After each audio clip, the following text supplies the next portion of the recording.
마블의 인기가 예전 같지 않습니다. 솔직히 저도 엔드게임 이후에 거의 관심을 가지지 않고 있었는데요. 하지만 마블은 여전히 돌아가고 있죠. 요즘 마블이 어떻게 돌아가는지 혹은 뭘 하는지 관심도 없는 분들을 위해서 최대한 간단히 앞으로 개봉 예정인 마블의 영화들을 정리해봤습니다. 일단 올해 개봉하는 마블 영화는 데드풀과 울버린 하나뿐입니다. 어벤져스 한 편만 개봉했던 2012년 이후로 이렇게 한 편만 개봉한 해는 처음인데요. 마블이 영화 개봉이 전체적으로 지연되는 이유는 크게 두 가지가 있습니다.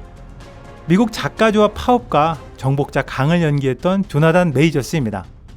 작가 파업으로 전반적인 제작이 미뤄진 가운데 폭행 혐의로 논란이 됐었던 조나단 메이저가 결국에 유죄 판결을 받으면서 마블은 조나단과 완전히 결별했고요. 어쩔 수 없이 그가 메인 빌런으로 등장할 예정이었던 어벤져스 강 다이너스티의 스토리라인을 모두 버렸습니다. 이 과정에서 강 다이너스티의 이야기를 셋업할 예정이었던 그 이전 작품들까지 전반적으로 바뀌게 된 거죠. 가장 빠른 개봉 예정작은 내년 2월 개봉에 예정된 캡틴 아메리카 브레이브 뉴 월드입니다. 대통령으로 당선된 로스가 새롭게 캡틴의 자리를 대신한 샘에게 모종의 임무를 부여하는 내용으로 보이는데요. 지난 영상들에서 간간히 소개드렸듯이 브레이브 뉴 월드의 주요 소재가 아다만티움이 될 것으로 예측되고 있습니다. 이 아다만티움이 앞으로 이어질 어벤져스 시리즈의 메인 빌런 둠스데이를 위한 기본 셋업이 된다고 하는데요. 이에 대한 좀 자세한 얘기는 영상 뒤에서 다시 설명드리도록 하겠습니다. 캡틴 아메리카 이후 개봉작은 내년 5월 예정인 썬더볼츠입니다. 썬더볼츠는 지난 마블 영화들에서 악당으로 등장했지만 결국엔 좋은 편으로 돌아선 캐릭터들을 어벤져스처럼 모은다는 내용인데요. 이들을 모으는 설립자 역할의 발렌티나, 실제 이름은 엄청 길죠. Valentina Allegra de Fontaine. Actually, it's Contessa Valentina Allegra de Fontaine. 여전히 선과 악을 왔다 갔다 하는 윈터 솔저. 2대 캡틴이었다가 끔찍한 일을 저지르고 강제 전역을 당한 US 에이전트. 앤트맨과 와스프에서 등장했던 고스트. 블랙 위도우의 막내 동생 옐레나 벨로바. 그의 아버지 같은 레드 가디언. 블랙 위도우의 숙적이었던 태스크 마스터. 이 멤버들이 썬더볼츠를 구성하게 됩니다. 썬더볼츠까지가 마블의 5단계 페이즈 5고요. 이후부터는 페이즈 6로 들어갑니다. 페이즈 6의 첫 작품은 판타스틱 4 퍼스트 스텝입니다. 지난 코믹콘에서 주연 배우 4명이 모두 공개되었고요. 현재 촬영이 진행 중인데요. 이 영화는 신기하게 1960년대를 배경으로 하는 것으로 알려져 있습니다.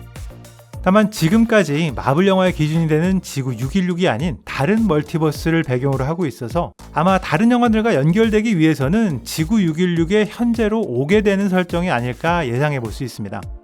그 다음은 2025년 11월 개봉 예정인 블레이드입니다. 웨슬리 스나이스를 주연으로 3편까지 만들어졌던 시리즈의 리부트인데요. 마흐샬라 알리가 새로운 블레이드로 캐스팅되었다는 것 이외에는 아직 알려진 바가 거의 없습니다. 원래 그 다음으로 예정됐었던 어벤져스 강 다이너스티가 취소되고 그 자리를 어벤져스 둠스데이가 채웠습니다.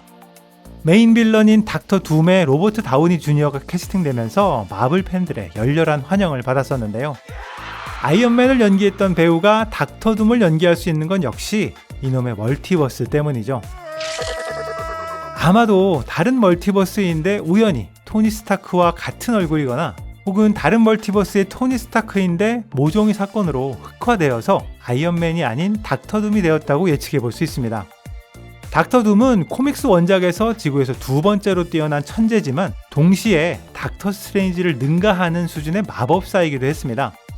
닥터 둠의 어린 시절을 간단하게 요약해보면 이런데요. 그의 어머니는 집시 마녀였습니다. 그녀를 처치하려는 마을 사람들에 대응하기 위해서 악마와 계약을 맺었고 이 계약이 잘못되면서 어머니가 지옥으로 끌려가게 됩니다. 빅터는 자신의 평생을 바쳐서 최고의 과학자이자 마법사가 되어서 어머니를 지옥에서 구출하려고 하는데요. 그는 지옥으로 갈 수 있는 기계를 발명하지만 작동이 잘못되면서 얼굴에 치유할 수 없는 상처가 생기게 되었고 이후 가면을 쓰고 닥터 둠으로 활동하게 됩니다. 닥터 둠은 단순히 강한 힘 정도가 아니라 신의 수준이 되려고 했는데요. 코믹스 원작에서 이를 위해 사용되는 중요한 도구가 비브라늄이었습니다. 비브라늄이 마법을 담고 그 최대치를 이끌어내는 촉매 역할을 했던 거죠. 아마도 이런 역할을 MCU에서는 아다만티움, 즉 죽은 신 셀레스트리어에서 나온 신비한 광물인 아다만티움이 대신한다는 예측이 가능합니다. 결국 새로운 캡틴과 썬더볼츠 영화를 통해서 아다만티움을 소개하고 이 과정에서 자연스럽게 이를 노리고 있는 진짜 악당 닥터 둠의 정체가 서서히 드러나게 되는 거죠. 원래 올해 개봉 예정이었던 브레이브 뉴 월드의 상당 부분이 재촬영되면서 내년으로 개봉이 밀리게 되었는데요. 그 이유가 둠스데이와의 연관성을 강화하기 위한 것이 아닐까 조심스럽게 예상해봅니다. 페이지 6의 마지막 영화는 어벤져스 시크릿 워입니다. 앞서 설명드린 대로 멀티버스에서 온 닥터 둠이 메인 빌런이기 때문에 멀티버스끼리의 충돌은 어쩔 수 없는 상황인 것 같은데요. 멀티버스 간의 충돌, 즉 인커전이 발생하고 자신들의 유니버스를 지키기 위해서 온갖 멀티버스의 슈퍼히어로들이 몽땅 출격한다는 내용이 될 것 같습니다. 사실 이번 데드풀과 울버린에서 카메오 출연이 예상됐었던 수많은 오리지널 엑스맨들이 한 명도 등장하지 않았었는데요. 그 이유가 이 시크릿 워에 등장시키기 위해 아껴뒀다는 예측이 많습니다. 엑스맨 시리즈뿐만 아니라 지금까지 모든 마블 히어로들이 총출동하는 일종의 마블 동창회가 되지 않을까 예상해봅니다. 지금까지 마블의 영화 세계는 어벤져스를 중심으로 한 마블, 엑스맨을 가진 폭스, 스파이더맨의 소니까지 서로 연결되지 않는 각자의 이야기들을 우후죽순으로 쏟아냈었습니다. 그래서 수많은 연결성 문제와 혼란이 있어왔죠. 마블은 이런 문제들을 멀티버스라는 미명하에 얼버무려 왔는데요. 아마도 이번 시크릿 워를 계기로 멀티버스들이 좀 정리되면서 그동안의 혼란들, 연결 오류들도 같이 사라지는 나름의 소프트 리부트가 되지 않을까 예상해봅니다. 그렇게 되면 너무 복잡하고 어려워서 돌아섰던 저 같은 마블의 팬들도 다시 돌아오게 되지 않을까요? 지금까지 빨간도깨비였습니다.